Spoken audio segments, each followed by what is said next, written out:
আমি আপনাদেরকে বানিয়ে দেখাবো সবার প্রিয় ডাব চিংড়ি। ডাব চিংড়ি বানাতে যে যে উপকরণগুলো লাগবে সেগুলো হলো জিনিসগুলো। এই যে আমি এখানে একটি ডাব নিয়েছি, কিছু চিংড়ি মাছ, সরষের তেল, স্বাদ মতো লবণ, কালো সরষে, পোস্ত, সাদা সরষে, কাশ্মীরি লঙ্কা গুঁড়ো, এখানে আমি 4-5টা কাজু নিয়েছি, আর একটু কচি নারকেল নিয়েছি, আর এখানে কাঁচা লঙ্কা। আমি পেঁয়াজটা একটু বয়েল করে নেব, আদা রসুন। এবার আমি মাছটা পরিষ্কার করে নেব।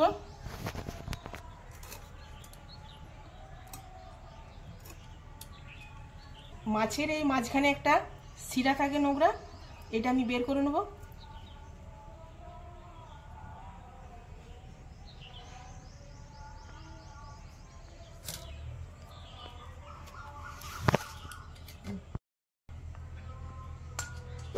এইভাবে আমি সব মাছগুলো পরিষ্কার করে নেব।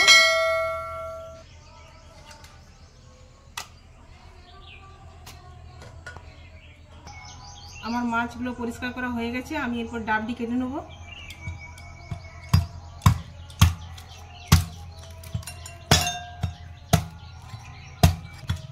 এইভাবে আমি প্রথমে হালকা হালকা করে কেটে নেব, তারপর মাঝখানটায় আমি কাটবো। বন্ধুরা, আপনারা এইভাবে নারকেলটা ছাড়িয়ে নেবেন। ভেতরের এই যে মালাইটা বেরিয়ে গেছে, আমি এরপরে মালাইটা থেকে জলটা বের করে নেব।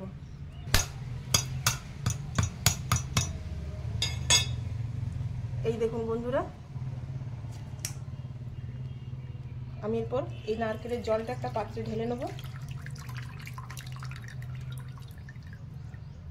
আমার এই নারকেলের জলটাই কাজে লাগবে।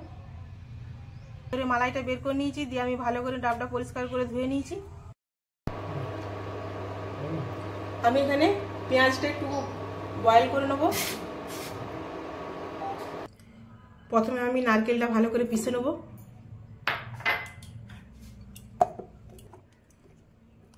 আমি নারকেলটা এইরকম করে নিয়েছি। আমি এর থেকে দুধটা নিংড়ে নেব।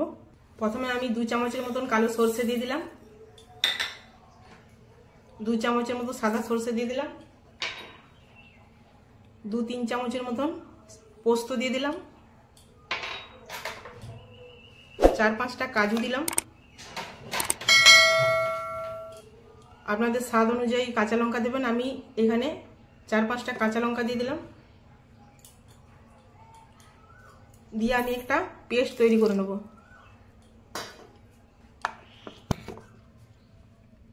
আমার একটা সুন্দর মিহি পেস্ট তৈরি হয়ে গেছে। আমি 2-3 টুকরো আদা দিয়ে দিলাম, 4-5 কোয়া রসুন দিয়ে দিলাম, দিয়ে আমি একটা পেস্ট করে নেব। এই আদা রসুন পেস্ট হয়ে গেছে। আমি এখানে সেদ্ধ করা পেঁয়াজগুলো একটু পেস্ট করে নেব।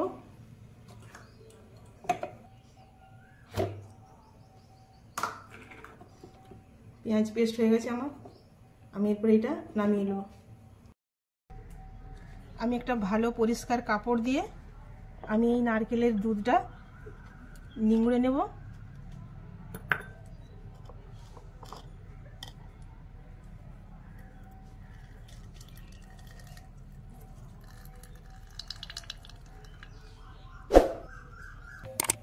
কড়াই গরম হয়ে গেছে, আমি সরষের তেল দেবো একটুকু। আমি নুন হলুদ মাখিয়ে রেখেছিলাম মাছগুলো, এরপর আমি হালকা করে একদম ভেজে নেব।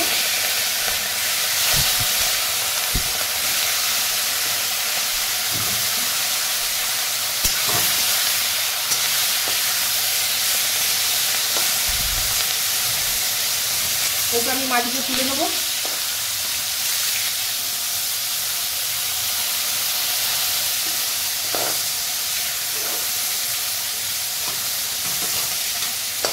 তেলের মধ্যেই আরেকটুকু তেল দিয়ে দিলাম।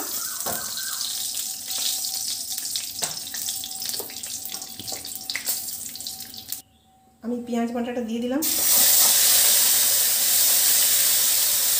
এখানে পেঁয়াজটা বেশি ভাজা চলবে না, আমি যেহেতু এখানে হালকা করে সেদ্ধ করে নিয়েছি।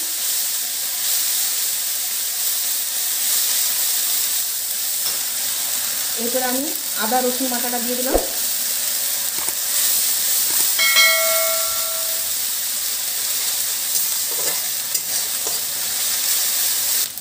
আমি এখানে কাশ্মীরি শুকনো লঙ্কা গুঁড়োটা দিয়ে দিলাম।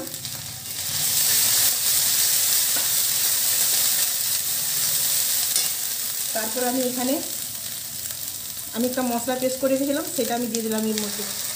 এইখানে আমি অন্য কোনো জল ব্যবহার করব না, আমি নারকেলের জলটাই ব্যবহার করব। আপনারা চাইলে অন্য জল ব্যবহার করতে পারেন, কিন্তু নারকেলের জলটা দিলেই ভালো টেস্ট হয়।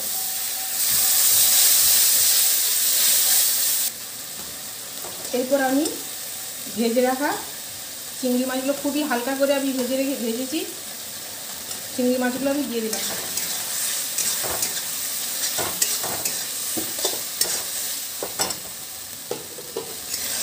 এরপর আমি নারকেলের দুধটা দিয়ে দিলাম এর মধ্যে।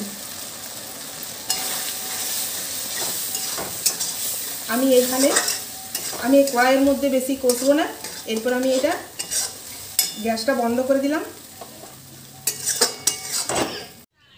আমি হালকা করে মশলা ম্যারিনেট করা চিংড়িগুলো আমি একে একে এরপর এর মধ্যে কুড়িয়ে দেবো ডাবের মধ্যে।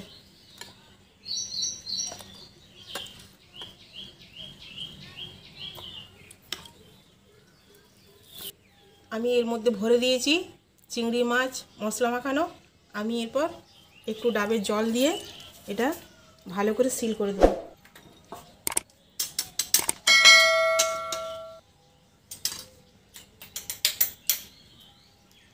আর একবার তবু নাড়াচাড়া করে দেবো ভেতরে।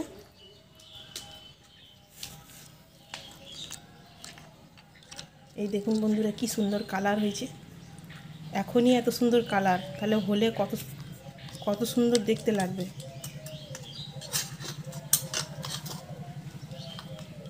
এরপরে এই ঢাকাটা দিয়ে বন্ধ করে দেবো।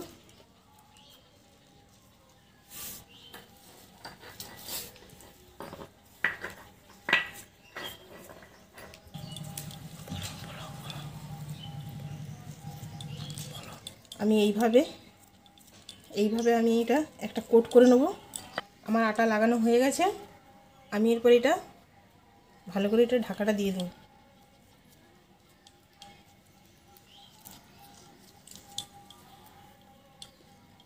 চিংড়ি সিল করা হয়ে গেছে। আমি এরপর এটা দমে দিয়ে দেবো একটুকু এই চামচে।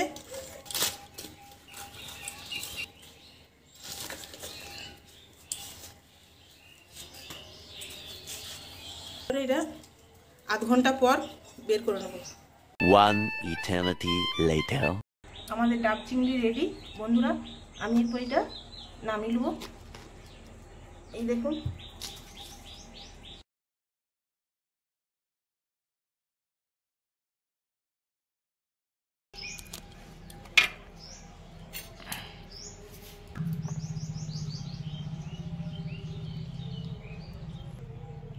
দেখুন বন্ধুরা আমার ডাব চিংড়ি রেডি।